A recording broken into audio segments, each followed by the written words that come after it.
ایک ہوا وہ تھی جس کے متعلق کہا جاتا ہے کہ وہ جنت سے نکالنے کا موجب بنی۔ اے احمدی بیٹیوں، اے احمدی ماؤں، اے احمدی بہنوں، میں تمہیں وہ ہوا دیکھنا چاہتا ہوں جو از سر نو اس جنت میں داخل کرنے کا موجب بنے،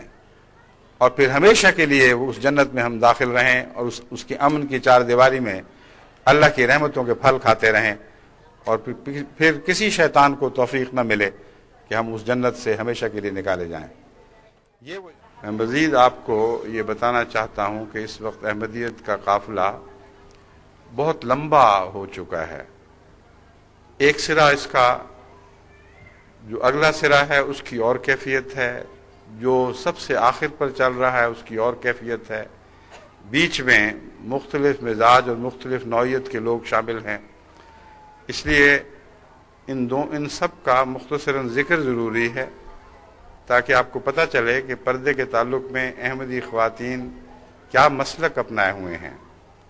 اور کتنے مسلک اس جماعت کے اندر اس وقت آلریڈی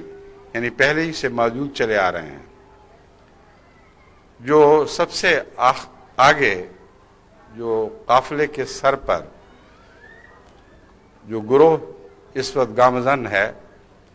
اس میں آپ پردے کو عموماً پاکستانی برقعے کی صورت میں اس طرح دیکھتی ہیں کہ بعض دفعہ وہ شدت میں بہت زیادہ بڑھ چکا ہوا ہوتا ہے۔ میں نے بعض ویڈیوز دیکھی ہیں جو پاکستان میں تیار ہوئیں اور یہاں MTA پر دکھانے کے لیے بھیجی گئیں، لیکن دل میں تردد ہوا کہ ان کو اسی طرح پیش کیا جائے،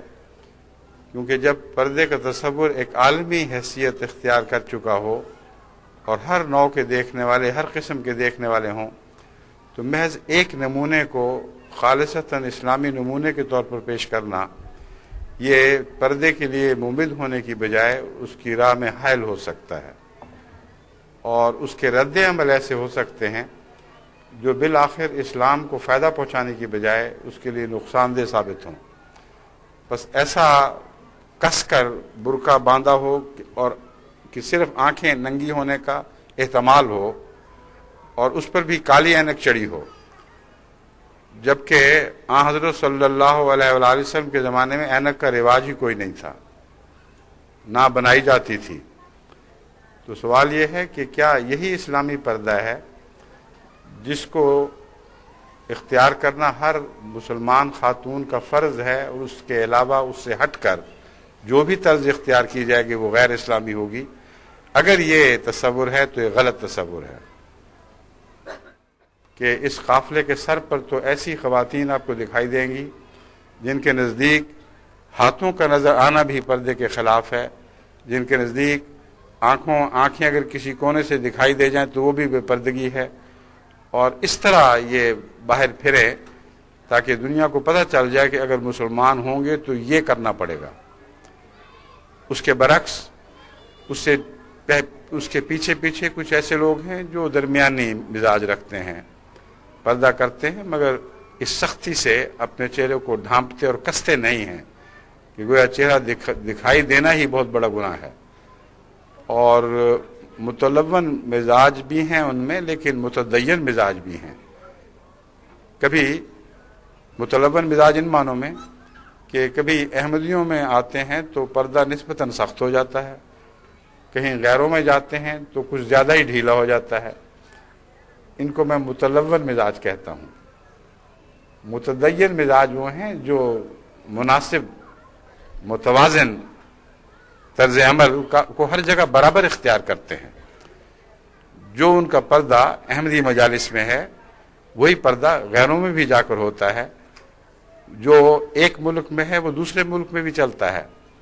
اور اس پہلو سے کوئی فرق نہیں پڑتا۔ جب آصفہ زندہ تھیں تو ان کو میں نے اس معاملے میں ضرور سے زیادہ سخت پردہ کرنے کا نہ کبھی کہا،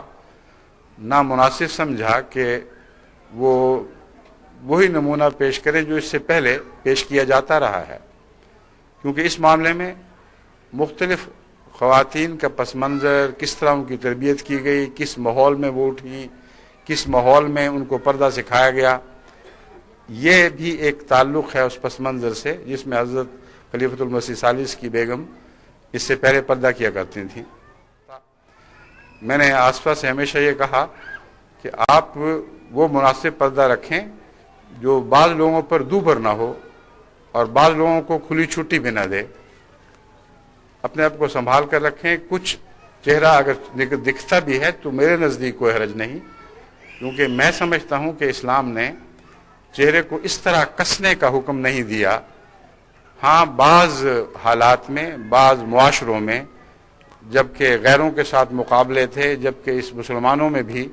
گروہ بٹ رہے تھے، کوئی پردے کے قائل کو بالکل چھٹی کر گئے تھے، اس وقت احمدیت نے ایک خاص رنگ اختیار کیا ہے۔ اسے ہمیشہ کے لیے دائمی مثال نہیں بنایا جا سکتا۔ دائمی مثال وہی ہے جو قرآن کریم نے پیش فرمائی ہے، اور اس میں تمام پہلو رکھے گئے ہیں۔ ہر صورتحال کا ذکر ہے، اور اس صورتحال میں پردے کے کیا معنی بنتے ہیں اس کے متعلق قرآنی تعلیم موجود ہے۔ بس اس قافلے کا جس کا میں نے ذکر کیا ہے جو بہت لمبا ہے، ایک اس کے سر پر وہ خواتین ہیں جن کا میں ذکر کر چکا ہوں، اس کے پیچھے وہ ہیں جو پردے کو بے عزتی سمجھتی ہیں اور پردے سے شرماتی ہیں۔ ان کا پردہ چھوڑنا ضرورت کے نتیجے میں نہیں بلکہ پردے کے حکم سے حیا کرتی ہیں۔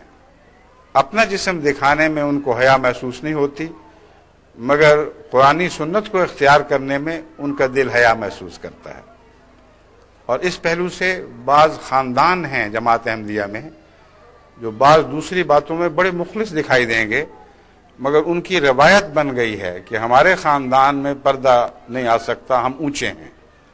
پردہ تو پرانے زمانے کے لوگوں کا کام ہے، نسبتاً ادنا ترقی یافتہ خاندانوں کا کام ہے۔ اسی طرح بعض پیشوں کے ساتھ پردے سے حیا وابستہ ہوتی جا رہی ہے۔ مثلا فوج کے افسر جو ہیں اور بعض سی ایس پی افسران وغیرہ، وہ سمجھتے ہیں کہ یہاں تو پردہ نہیں چل سکتا، ہم تو جب تک چھوٹے درجے پر تھے، وہ اپنے آپ کو بڑے درجے پہ سمجھ رہے ہیں نا، فوج میں افسر ہو گئے اور بڑا درجہ کیا مل سکتا ہے ان کو، یا کسی حکومت کے نوکر ہو گئے، یہ بھی وہ سمجھتے ہیں بہت بڑا درجہ عطا ہوا ہے۔ تو اب پردے کے درجے چھوٹے ہیں، ہمارے درجے اونچے ہو گئے ہیں۔ اگر ہماری بیویاں اسی طرح ہمارے ساتھ پردہ کر کے چلیں گی تو ہمارے آئندہ کے امکانات پر ایک بد سایہ پڑ جائے گا، ہماری ترقی کے امکانات روشن نہیں رہیں گے۔ اور ضرور ہمارے واقعہ یہ ہے کہ ہر مذہب کا مقصد اللہ کے قریب تر کرنا ہے۔ اور سب سے پہلے پردے کے تعلق میں آپ کو یہ بتانا چاہتا ہوں کہ ظاہری الفاظ کے چکر میں پڑے بغیر آپ میں سے ہر خاتون یہ فیصلہ خود کر سکتی ہے کہ میں نے جس رنگ کے پردے کو اپنایا ہے، جس رنگ کے پردے کو میں اپنی بچیوں میں رواج دے رہی ہوں اور آئندہ نسلوں کے لیے بھیج رہی ہوں، کیا یہ مجھے خدا کے قریب تر کر رہا ہے یا خدا سے دور ہٹا رہا ہے؟ اگر خدا سے دور ہٹا رہا ہے تو آپ کے قدم اس جنت سے باہر کی طرف ہیں، جس جنت سے ایک دفعہ پہلے کہا جاتا ہے کہ حوا نے آدم کو بھی نکالا، خود بھی نکلی۔ قرآن کریم نے عورت کو تسکین کے طور پر پیش کیا ہے کہ اگر عورت کو انسان کی قدروں سے نکال لیا جائے تو دلوں کی تسکین اٹھ جائے، زندگی بور ہو جائے، کوئی لذت کچھ بھی باقی نہ رہے، نہ کمانے کے وہ شوق رہیں، نہ کھانے پہننے کے وہ شوق رہیں۔ ایک ایسی سوسائٹی جس میں مرد ہی مرد ہوں اور عورت کا کوئی تصور نہ ہو، وہ سوسائٹی تو بہت رنگ و روپ سے آری اور خوشبو سے آری ہو جاتی ہے، اس میں کچھ بھی باقی نہیں رہتا۔ یہ وہ اعلیٰ مقصد ہے جس کی خاطر ہم بار بار آپ سے مخاطب ہوتے ہیں۔ یہ وہ اعلیٰ مقصد ہے جس کے حصول کے لیے میں چاہتا ہوں کہ تمام دنیا کی جماعتیں یکساں کوشش کریں، خواہ وہ انگریز احمدی عورتیں ہوں یا امریکن احمدی عورتیں ہوں، کالی ہوں یا گوری ہوں، افریقہ کی ہوں یا چین اور جاپان سے تعلق رکھتی ہوں، یا ہندوستان یا بنگلہ دیش سے، وہ ایک ہی امت ہیں، یاد رکھیں۔ اس لیے پردے کی روح یکساں سب میں برابر ہونی چاہیے۔ یہ درست نہیں ہے کہ انڈونیشیا کا پردہ اور ہے اور عرب کا پردہ اور ہے اور بنگال کا پردہ اور ہے اور ہندوستان اور پاکستان کے پردے اور ہیں۔ اور اگر ہیں تو محض اس حد تک اور رہنے کی اجازت ہے جس حد تک یہ اسلامی روح کو مختلف رنگ میں پیش نہ کرتے ہوں۔ اگر پردے کی روح مختلف صورتوں میں منعکس ہو رہی ہو تو پھر یہ پردے غلط ہیں۔ ایک عورت بچپن ہی سے مثلا اس مزاج کی ہے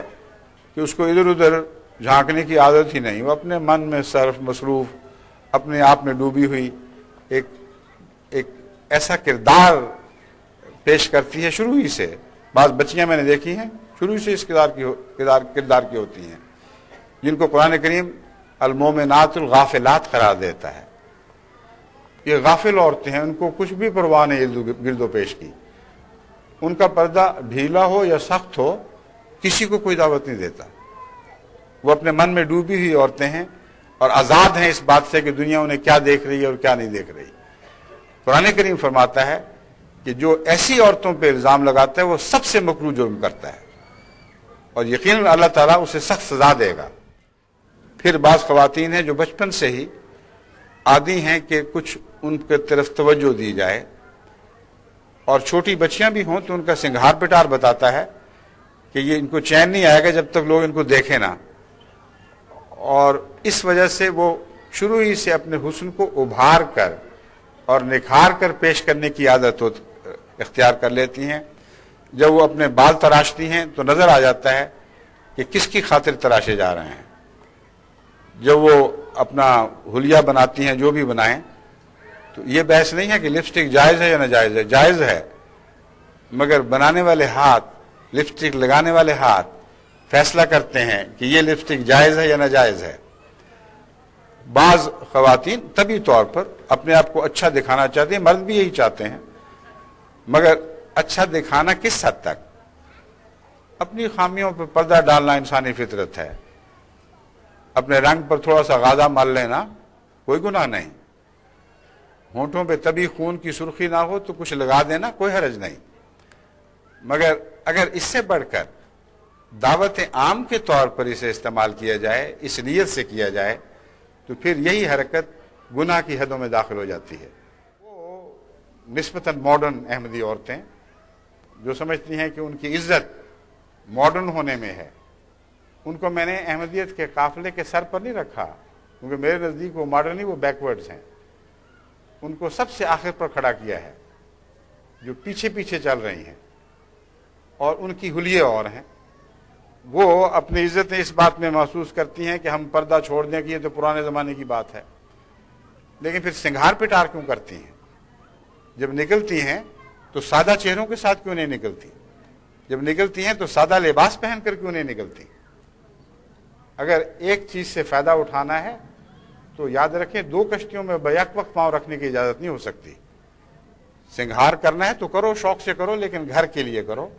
اپنوں اور عزیزوں کے لیے کرو، اور پھر پردہ کرو۔ اور اگر دوسرے پہلو سے فائدہ اٹھانا ہے تو پھر سنگھار گھر چھوڑ کے آؤ اور باہر نکلو۔ اب اس پہلو سے جو احمدی معاشرہ ڈیولپ ہونا چاہیے، جس کو میں چاہتا ہوں کہ ہو، اگر ایسی عورتیں جنہوں نے نسبتاً بے احتیاطی کے پردے کرنے ہیں، اس کو ہلکے طور پر استعمال کرنا ہے، ان کا دستور عام عورتوں سے بالکل برعکس ہونا چاہیے۔ کوئی ان کو کہے چلو چلیں کہ ٹھہرو میں ذرا لپسٹک صاف کر لوں، غازہ صاف کر لوں،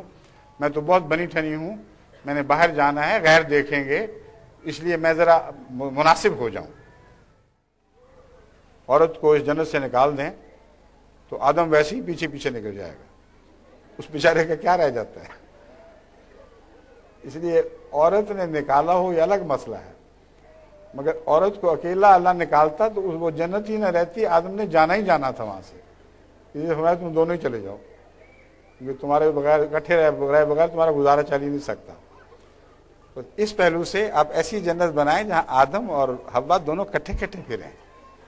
گھر میں بھی ساتھ رہیں، گھر کے باہر بھی ساتھ رہیں، معاشرہ حسین ہو جائے اور عورت اپنے کسی جائز حق سے محروم نہ رہے۔ جن سوسائٹیوں میں عورتوں نے کام کرنا ہے، ان میں پیشے، مختلف قسم کے معزز پیشے اختیار کرنے ہیں، ان کو اس قسم کا برقع پہننے کی پر نہ مجبور کیا جا سکتا ہے، نہ اسلام یہ چاہتا ہے کہ وہ ایسا پردہ کریں۔ ان کے لیے یہ پردہ ضروری ہے جو میں نے بیان کیا ہے کہ وہ اپنے آپ کو بچا کر رکھیں، باہر نکلیں تو اپنی زینت کو چھپائیں نہ کہ اس کو ظاہر کریں، اپنی خوبصورتی کو دبائیں نہ کہ ابھاریں، تاکہ غیر نظریں بے وجہ ان پر نہ پڑیں اور غلط پیغام قبول نہ کریں۔ حضرت مسیح موعود علیہ الصلوۃ والسلام نے بھی پردے کی ضرورت کو بیان کرتے ہوئے یہی مضمون بیان فرمایا ہے۔ بس ایک لمبا سفر ہے، ایک وقت آئے گا بالآخر جب کہ جماعت احمدیہ کو ایک ہی قسم کا عالمی پردہ پیش کرنے کی توفیق عطا ہوگی، جس میں پردے کی روح ہمیشہ پیش نظر رہے گی اور اسے ہی بنیادی اہمیت دی جائے گی۔ مگر جب میں مختلف پردوں پر تبصرے کرتا ہوں تو اس سے ہرگز یہ نتیجہ نہ نکالیں اور پھر میرے حوالے دے کر اپنے نفس کی بھٹکی ہوئی خواہشات کی تسکین نہ کریں کہ انہوں نے کہہ دیا کہ یہ برقع رسول اللہ صلی اللہ علیہ وسلم کے زمانے میں موجود نہیں تھا، اس لیے اتار کے پھینکو اس کو۔ ہرگز میں نے یہ نہیں کہا، نہ میں اسے مناسب سمجھتا ہوں۔ پاکستان کے ماحول میں خصوصاً ان خاندانوں میں جو اقتصادی لحاظ سے اوپر کے مرتبے پر ہیں، اس قسم کی حرکت بڑی سخت نقصان دہ ہوگی۔ رفتہ رفتہ مزاج میں تعدیل پیدا کریں، اعتدال کے ساتھ ضرور سے زیادہ سختیاں جھاڑنی شروع کریں، لیکن جو قدم بھی اٹھائیں اس میں قرآن کریم کے اس حکم کو ہمیشہ پیش نظر رکھیں کہ استعفاف اختیار کریں، استعفاف کریں۔ نکلیں تو دعوت دیتی ہوئی نہ نکلیں، بلکہ نظروں کو جھٹکتی ہوئی، نظروں کو جو غلط نظریں ہیں ان کو دھتکارتی ہوئی، ان کی امیدوں پر پانی ڈالتی ہوئی، جیسے اوس پڑ جاتی ہے کسی پر، ان معنوں میں پانی ڈالنے کا لفظ میں استعمال کر رہا ہوں۔ ان کو خواہش ہی پیدا ہو، سمجھیں کہ نہیں یہ ہمارے لیے ہے ہی نہیں، یہ اور اس قسم کی چیزیں ہیں۔ یہ روح اگر آپ قائم رکھیں تو پھر پردہ کچھ ڈھیلا ہونا شروع ہو جائے اس روایتی پردے سے جو آپ کو ورثے میں ملا ہے، تو اس کا نقصان نہیں ہے، بلکہ اس کا دوسری دنیا پر اچھا اثر پڑے گا اور وہاں پردے کی روح کو تقویت ملے گی۔ بس یہ سارے قصے عقل اور حکمت کے قصے ہیں۔ روح کو سمجھیں، بار بار میں یہی کہتا ہوں کہ روح کو سمجھیں اور روح کی حفاظت کریں، اور آخری صورت روح کی حفاظت کی یہی ہے، آپ اپنے اوپر یقین اور اعتماد پیدا کریں کہ ہم جو بھی حرکت کر رہی ہیں، جو بھی طریق اختیار کر رہی ہیں، یہ خدا سے دور لے جانے والا نہیں بلکہ خدا سے قریب لے جانے والا ہے۔ یہ یاد رکھیں، پردہ خواہ کسی قسم کا بھی ہو، جب آپ اسے ایک پرانے زمانے کی چیز سمجھ کر شرما کر اتارتی ہیں تو وہیں آپ کا دل داغدار ہو جاتا ہے، وہیں آپ کی عزت بڑھتی نہیں بلکہ کمینگی کے آثار ظاہر ہوتے ہیں۔ انفیریورٹی کمپلیکس ہے جو آپ کو کھا رہا ہے، اور اس وجہ سے اگر آپ کوئی حرکت کرتی ہیں تو یہ قطع نظر اس کے کہ وہ پردہ واقعتاً اسلامی تھا یا نہیں تھا، آپ کا دل غیر اسلامی ہو جاتا ہے، کیونکہ اسلامی سمجھتے ہوئے اسلامی قدروں سے روگردانی کرنا، ان سے شرما جانا، یہ شکست کا پہلا قدم ہے، جس کے بعد ہر دوسرا قدم شکست ہی کی طرف اٹھتا ہے۔ پردہ اگر لوگوں کی نظر سے بے پرواہ ہو کر اختیار کیا جائے، اللہ کی نظر کو سامنے رکھتے ہوئے کیا جائے، تو کچھ ڈھیلا بھی ہو تو کوئی ایسا بڑا گناہ نہیں ہوتا۔ نیت پاک ہو، نیت اللہ کی خاطر ایک پردے کو اختیار کرنے کی ہو، اور زمانے کے لحاظ سے، جگہوں کے لحاظ سے قدریں نہ بدلیں۔ یہ نہ ہو کہ لندن مسجد آتے ہوئے اور پردہ ہو اور لندن مسجد سے باہر جاتے ہوئے اور پردہ ہو۔ یہ پردے جو ہیں یہ خطرناک ہیں۔ میں تو ان کو بھی ملاقات کی اجازت دیتا ہوں جو بالکل بے پردہ آتی ہیں، اور اس کی وجہ یہ ہے، کئی دفعہ دل میں خیال آتا ہے کہ کچھ قدغن لگائی جائے، کچھ کہا جائے کہ آئندہ سے بے پردہ خاندانوں سے ملاقات نہیں کروں گا، تو مجھے یہ خطرہ پیدا ہوتا ہے کہ ملنے جلنے سے جو نیک اثر پڑتا ہے اس سے بھی وہ محروم رہ جائیں گے۔ چنانچہ کئی دفعہ میں نے دیکھا ہے کہ بے پرد خاندانوں کی جو بچیاں ساتھ آتی ہیں، بڑے اپنے ڈھنگ نہ بھی بدلیں تو بچیاں نیک اثر قبول کر لیتی ہیں اور ان کے اندر تبدیلیاں ہونی شروع ہو جاتی ہیں۔ ایسی معین مثالیں ہیں کہ وہ ماں باپ جو بے پرد تھے، ملاقاتوں کے دوران ان کی بچیاں قریب آئیں تو انہوں نے خود پردہ شروع کیا اور اپنے ماں باپ کو کہنا شروع کیا ہم تو اسی طرح رہیں گے، ہمیں تو یہ زیادہ پسند ہے۔ پردہ جہاں تک اسلامی روح کا تعلق ہے بظاہر قائم کیا جا سکتا ہے، مگر بالباطن قائم کرنا ایک اور بات ہے۔ اسلامی روح کا جہاں تک تعلق ہے، جب تک دل میں نہ قائم ہو اس وقت تک ظاہری پردہ کوئی حیثیت نہیں رکھتا.